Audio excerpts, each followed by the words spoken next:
L'Inde veut lutter contre la pollution dans son pays et ils veulent bannir les thermiques progressivement. Ils veulent bannir les thermiques d'ici 2035. Ah bah, il y a du boulot.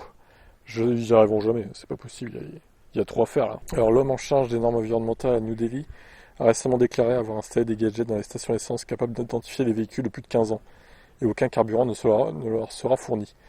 On va identifier le contrôle des véhicules lourds entrant dans New Delhi afin de nous assurer qu'ils respectent les normes environnementales prescrites avant d'être autorisés à pénétrer dans la ville.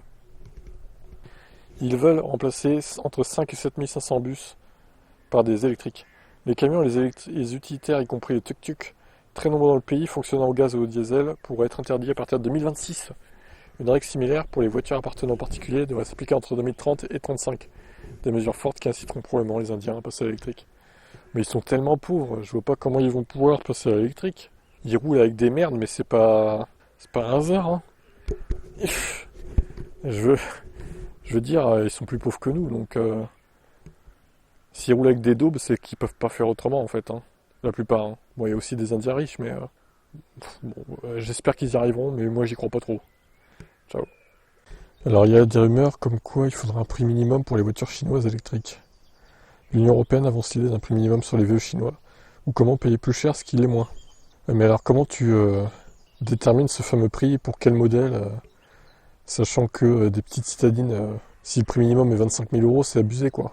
Le 10 avril, un porte-parole de la Commission européenne a confirmé que des discussions avaient été entamées avec la Chine pour instaurer des prix planchers sur les VE fabriqués en Chine en remplacement des tarifs douaniers imposés l'année dernière. Cette décision fait suite, selon Reuters, à une rencontre entre Maros Sefcovic, commissaire européen au commerce, et Wang Wentao, ministre chinois du commerce. Les discussions devraient commencer immédiatement, selon le ministère chinois.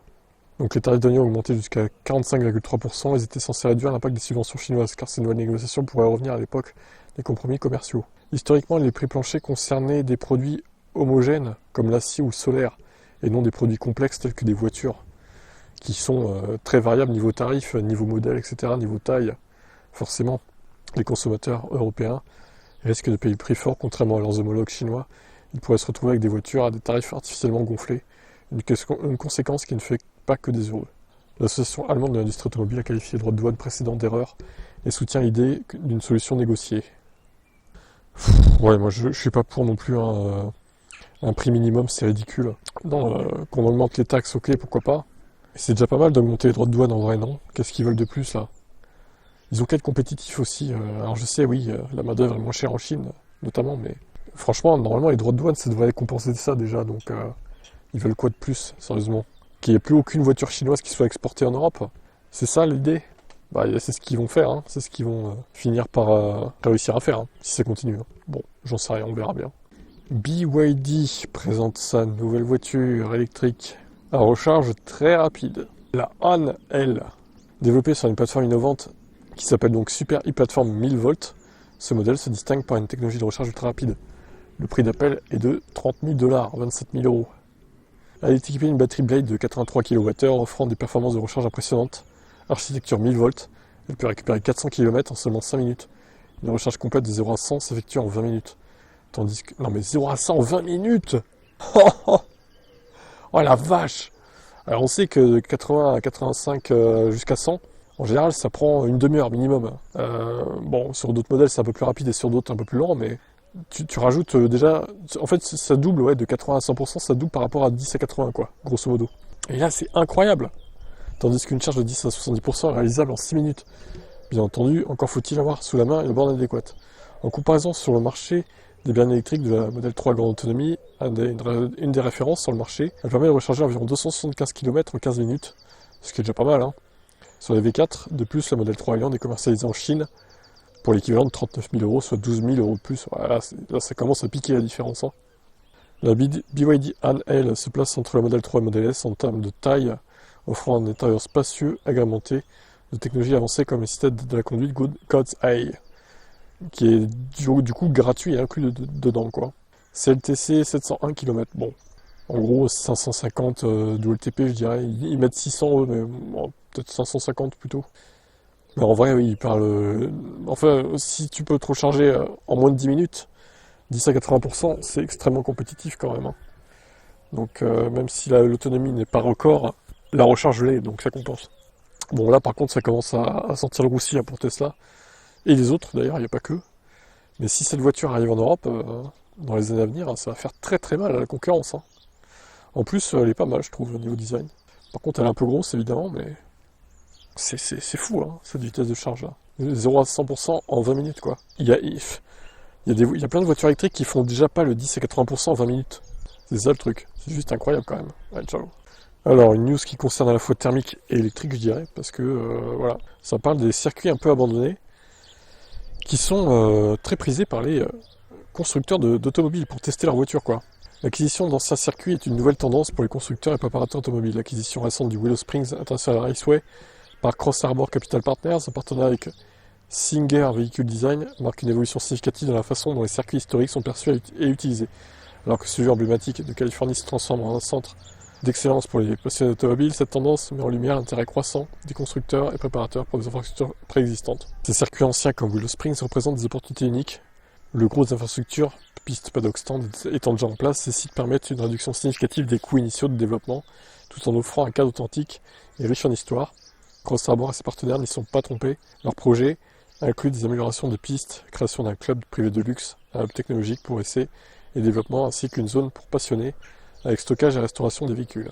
Partout dans le monde, des circuits anciens attirent l'attention pour des usages variés, bases d'essais pour prototypes, sites d'incentives pour les clients ou encore lieux d'événements exclusifs.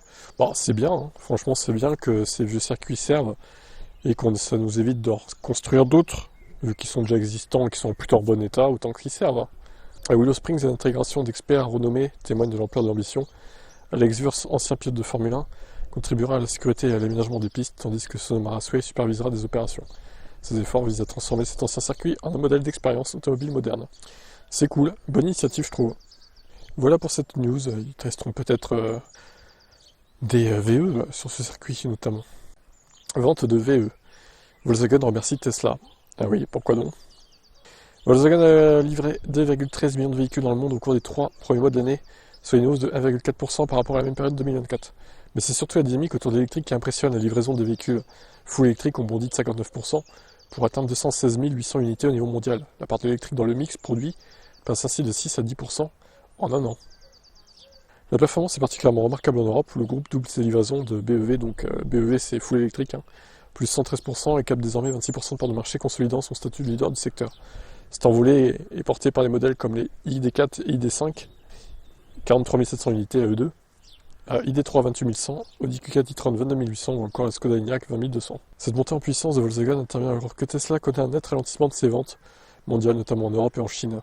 Le constructeur californien, autrefois dominateur, voit son avance s'éroder face à la montée en gamme des constructeurs traditionnels et la multiplication de nouveaux modèles plus accessibles. Ok, bon.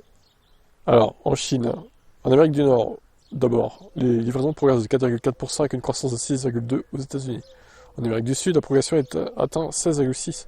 En Europe, cœur historique du groupe, les livraisons augmentent de 3,7% avec une performance particulièrement solide en Allemagne, 5,5%. La Chine reste le principal tableau noir, et un recul de 7,1% des livraisons. Les Chinois, ils préfèrent les concurrents nationaux, en fait. Et on peut les comprendre, hein. Tellement leurs constructeurs nationaux sont en avance aussi sur les autres, hein, finalement. Alors, tu as le classement après. Alors, l'ID7 qui arrive derrière le Enyaq. Elle marche pas trop mal, l'ID7, malgré qu'elle soit hyper chère, elle est grosse. Mais elle est très efficiente, cette voiture, pour sa taille.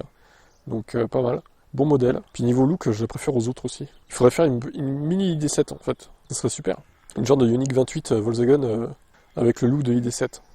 Je suis sûr qu'il pourra en plus. Audi Q6 e-tron 16 000, Porsche Macan 14 200, l'ID Buzz 12 700, c'est pas si pourri, vu la taille du truc et le prix. Cupra Born 11 000, Cupra Tavascan 7 600. Bon, c'est pas folichon, mais ça remonte un peu quand même, donc c'est à signaler quand ça remonte, quand ça va mieux aussi. On a tendance à tirer sur Volkswagen quand ça va mal, mais faut aussi signaler quand ça va un peu mieux. Même si bon, c'est pas non plus la panacée, hein, mais il y a peut-être des lueurs d'espoir pour le constructeur, pour le groupe Volkswagen entier d'ailleurs. Ciao.